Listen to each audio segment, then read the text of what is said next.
negara baik secara fisik maupun non-fisik yang bertujuan untuk merebut wilayah yang dipertentangkan. Kita hadapi saja meskipun tahun ini masih terjadi peperangan di beberapa negara. Tapi kita tidak akan membahas perang modern, kita akan mundur 1 abad atau 100 tahun dari sekarang.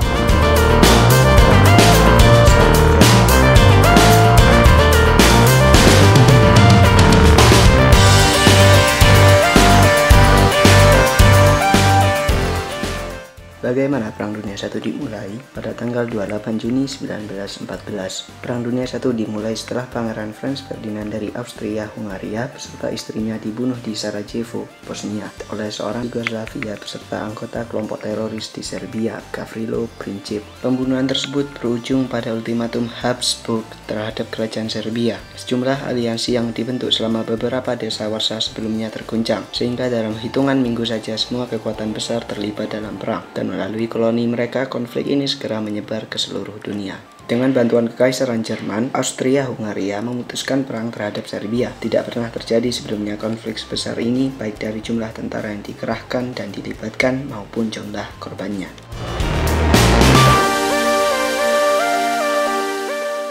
Negara apa saja yang terlibat? Perang Dunia I diikuti oleh Rusia, Prancis, Britania Raya, Kerajaan Serbia, Italia, Amerika Serikat, Austria, Hungaria, Jerman, Kekaisaran Ottoman, Bulgaria, di mana ke-10 negara tersebut dipisah menjadi blok sentral dan blok sekutu. Blok sekutu diikuti oleh Kerajaan Rusia, Kerajaan Serbia, Prancis, Amerika Serikat, Italia, dan Britania Raya. Sementara blok sentral diikuti oleh Kekaisaran Jerman, Austria, Hungaria, Kekaisaran Ottoman, dan Bulgaria.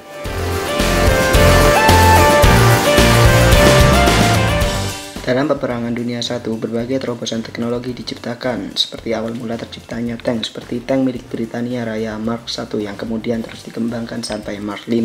Kemudian Prancis juga menciptakan tank pertama dengan meriam berputar dengan nama Renault FTA-7. Senjata otomatis ringan juga semakin berkembang, seperti penemuan senjata Louis Gun dan MP-18. Perang Dunia Pertama juga menciptakan pesawat tempur yang digunakan di dalam medan perang. Zeppelin juga diciptakan untuk pengeboman. Kendaraan ini biasa digunakan oleh Inggris dan Jerman. Flamethrower atau penyembur api juga baru diciptakan pada Perang Dunia Pertama. Mengingat Perang Dunia I merupakan peperangan paling brutal sepanjang sejarah manusia, penggunaan bom gas pada masa itu digunakan oleh kedua pihak. Gas yang dipakai meliputi klorin, gas mustard, dan fosgin. Tiket korban perang yang jatuh akibat gas karena pertahanan efektif terhadap serangan gas segera diciptakan seperti masker gas. Dan fun fact, parasut tidak digunakan oleh para pilot pesawat karena hal ini ditolak oleh pemimpin Britania Raya atau Inggris karena khawatir akan menciptakan rasa pengecut. What?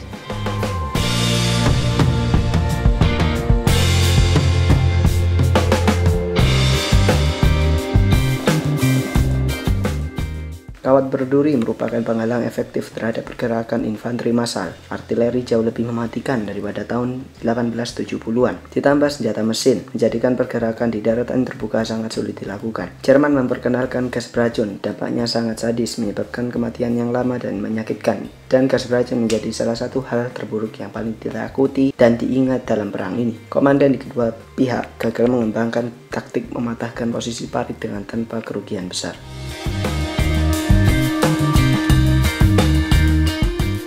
Sepanjang 1915 sampai 1917, Imperium Britania dan Prancis mengalami lebih banyak korban daripada Jerman karena sikap strategi dan taktik yang dipilih oleh sisinya. Pada tanggal 1 Juli 1916, Angkatan Darat Britania Raya mengalami hari paling mematikan dalam sejarahnya dengan korban 57.470 jiwa termasuk 19.240 gugur pada hari pertama pertempuran Somme. Kebanyakan korban jatuh pada 1 jam pertama serangan. Seluruh serangan Somme melibatkan 500.000 prajurit Angkatan Darat Britania. Pada pertempuran Arras 1917, satu-satunya keberhasilan besar militer Britania adalah penaklukan Vimy Ridge oleh Korps Kanada di bawah pimpinan Sir Arthur Currie dan Julian Byng. Tentara yang menyerang untuk pertama kalinya mampu mengalahkan bersatu dengan cepat dan mempertahankan pegunungan yang membatasi dataran Douai yang kaya akan kandungan batu bara.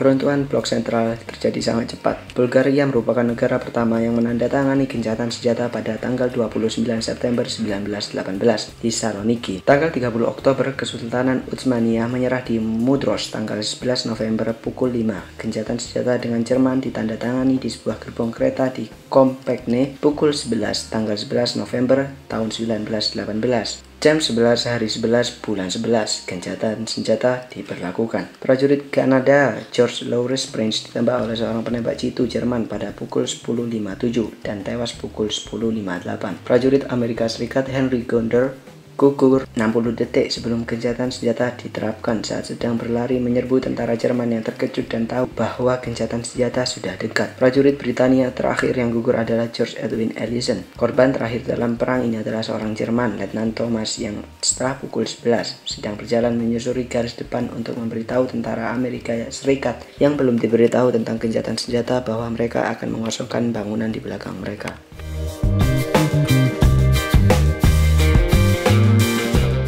Perjanjian Versailles adalah suatu perjanjian damai di mana perjanjian ini secara resmi mengakhiri Perang Dunia I antara Sekutu dan Kekaisaran Jerman.